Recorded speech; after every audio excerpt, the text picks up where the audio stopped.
स्नेह needs art of teaching या चॅनलवरती आपल्या सर्वांचं स्वागत आहे. विद्यार्थी मित्रांनो, पवित्र पोर्टलच्या माध्यमातून ज्या विद्यार्थ्यांनी रजिस्ट्रेशन केलेलं आहे असे सर्व विद्यार्थी 1,80,000 विद्यार्थी या सर्व विद्यार्थ्यांकरिता हा व्हिडिओ बनवतो आहे.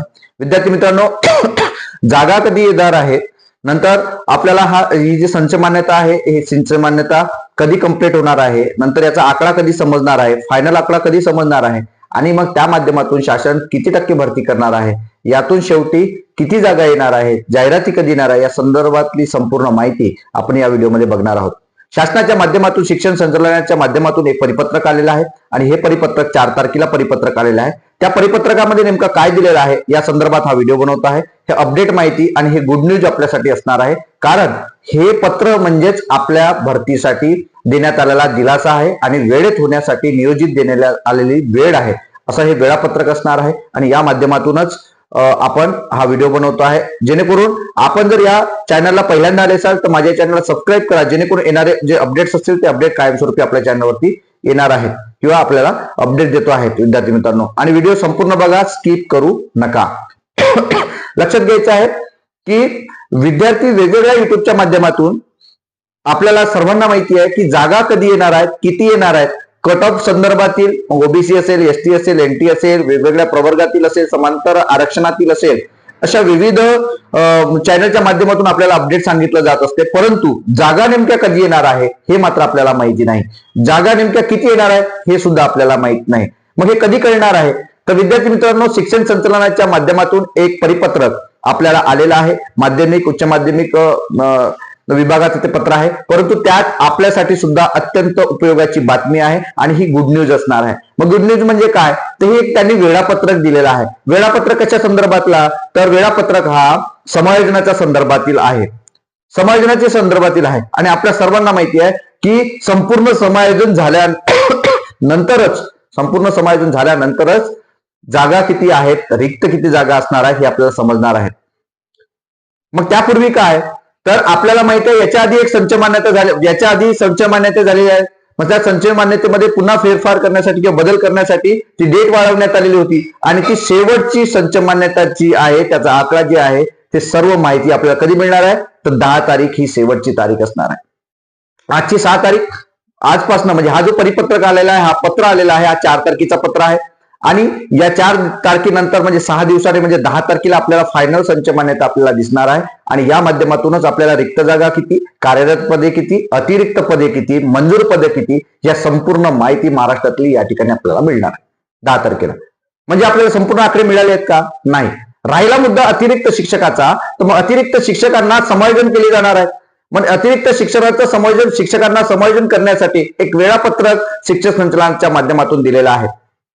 आणि हे वेळापत्रक आपल्या शिक्षकांच्या माध्यमांच्या ग्रुपला दिसत असेल, शिक्षण सेवकाच्या ग्रुपला आलेलं असेल, विविध आपले टेक धारक आहेत त्यांच्या ग्रुपला आलेलं असेल, असे विविध सर्व ग्रुपला हे पत्र आपल्याला आलेलं असेल. विद्यार्थी मित्रांनो, या माध्यमातून जे अतिरिक्त शिक्षक असणार आहे, 30,000 जागा असतील. 30,000 जागा जर आपल्या संच मान्यते दाखवले असतील किंवा 30,000 जागा असतील, अतिरिक्त शिक्षक जर 5,000 असतील, बरोबर, तर त्यात 5,000 आपण मायनस करू.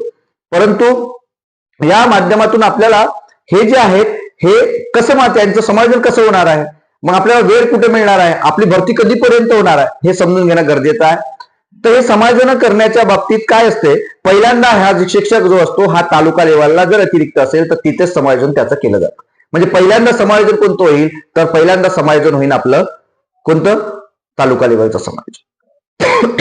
त्यानंतर समायोजन होईल तालुक्यात जर त्याला जागा कुठे मिळाली नाही, तिथेही जर अतिरिक्त असेल तर तो जिल्हा लेवलला त्याचं समायोजन त्या ठिकाणी केलं जाणार आहे. की जिल्ह्यात जे काही तालुके असतील, 15 तालुके, 17 तालुके, जे काही तालुके असतील, त्या तालुक्यामध्ये जिथं रिक्त जागा असतील त्या ठिकाणी त्याचं समायोजन केलं जाणार. जर तिथेही तो अतिरिक्त ठरत असेल तर त्या शिक्षकाला मग विभाग लेवलला, म्हणजे काही विभागातले 5 जिल्हे असतील, कुठे 10 जिल्हे असतील, 6 जिल्हे असतील, महाराष्ट्रात सर्व 6 आणि 5 जिल्हे आहेत विभागाच्या लेवलला, तर त्या जिल्ह्यामध्ये त्यांचं समायोजन केलं जातं.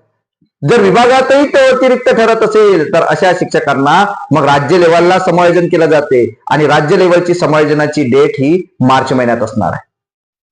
आणि ही मार्च महिन्यात 31 मार्च पर्यंत या सर्व गोष्टी होणार आहे. म्हणजे ही जी जाहिरात आहे, ही जी भरती आहे किंवा आपल्याला ज्या जागा आहेत त्या कधीपर्यंत येणार आहेत, ते 31 मार्च पर्यंत आपल्याला सर्व गोष्टी समजणार आहेत. मग 31 मार्च नंतर आपल्याला अंतिम यादी म्हणजे त्यानंतर समायोजन करून नेमक्या रिक्त जागा किती आहेत ते त्या ठिकाणी तुम्हाला त्या ठिकाणी दिसणार आहे. म्हणजे कसं, मंजूर पद, नंतर कार्यरत पद, नंतर अतिरिक्त पद, अशा पद्धतीने त्या ठिकाणी दिसणार आहे. ज्या ठिकाणी अतिरिक्त पद आणि नंतर अतिरिक्त पद जे समायोजन होईल तेव्हा तुम्हाला त्या ठिकाणी मंजूर पद आणि कार्यरत पदानंतर मायनस केल्यानंतर जे काही जागा दिसतील त्या जागा त्या ठिकाणी दिसणार आहे. मग 25,000 जर जागा त्या ठिकाणी रिक्त दिसत असेल तर मग सरकार ठरवेल का 25,000ची भरती किती टक्के घ्यायची आहे. मग 80% घ्यायची आहे की 90% घ्यायची आहे की 70% घ्यायची आहे. अशा पद्धतीने पहिल्या टप्प्यामध्ये शासन ठरवेल आणि अशा पद्धतीने ह्या जागा या आपल्या सर्व विद्यार्थ्यांसाठी दिसणार आहे. जर 2-3 दिवसामध्ये जर समज 2-3 दिवसात म्हणजे 31 मार्च नंतर जर तुम्हाला हे एप्रिलच्या पहिल्या वीकमध्ये जर सर्व जाहिराती आणि जागा दिसल्या तर विद्यार्थी मित्रांनो तिथून पुढे मार्च नंतर तिथून पुढे एप्रिल आणि मे किंवा जून, एप्रिल मे ठीक आहे, 2 ते 2.5 महिन्याचा कालावधी हा पुढची प्रोसेस होण्यासाठी आपल्यासाठी लागणार आहे. म्हणजे जून महिन्यामध्ये तुम्हाला जॉईनिंग मिळू शकते जर शासनाने हे परिपत्रक किंवा हे वेळापत्रक जर यांनी फॉलो केला तर. अन्यथा आपण ऑगस्ट जानेवारी ते कधी होईल याचा काही नियम नाही.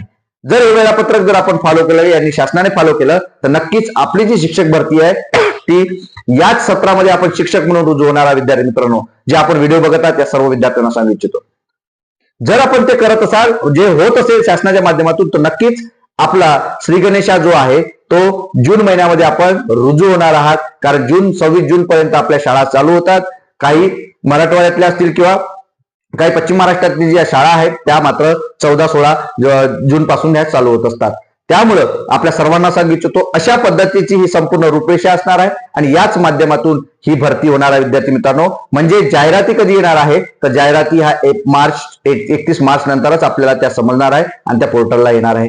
आणि वेळेला मिळालेला 2 महिने म्हणजे 2 ते 2.5 महिने सफिशियंट आहेत. त्यामध्ये आपली भरती होणार आहे आणि पहिला टप्पा या ठिकाणी पूर्ण होणार आहे विद्यार्थी मित्रांनो.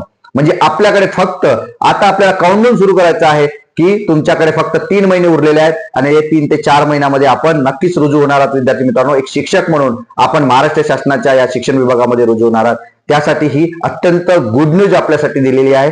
या माध्यमातून तुम्हाला नेमकं मी जे काही बोललेलो आहे याबद्दल तुम्हाला काय वाटते हे नक्की कमेंट बॉक्समध्ये कळवा आणि अशाच अपडेट करता माझ्या चॅनलला मात्र सबस्क्राईब करा. डिस्क्रिप्शन बॉक्समध्ये असणाऱ्या ज्या काही 3ही लिंक आहेत या 3ही लिंकला तुम्ही जॉईन व्हा जेणेकरून तुम्हाला मला व्हॉट्सअपच्या माध्यमातून प्रश्न विचारता येणार आहेत, चॅनलच्या माध्यमातून तुम्हाला प्रश्न विचारता येणार आहेत आणि आपल्या चॅनलवरती असंच अपडेट कायमस्वरूपी आपण देत असतो. हा व्हिडिओ आपण सर्वांनी टेट धारक जे असतील किंवा तुमच्या शिक्षकांचा ग्रुप असेल, इतर सर्व ग्रुप आहेत त्या ग्रुपला शेअर करा. धन्यवाद.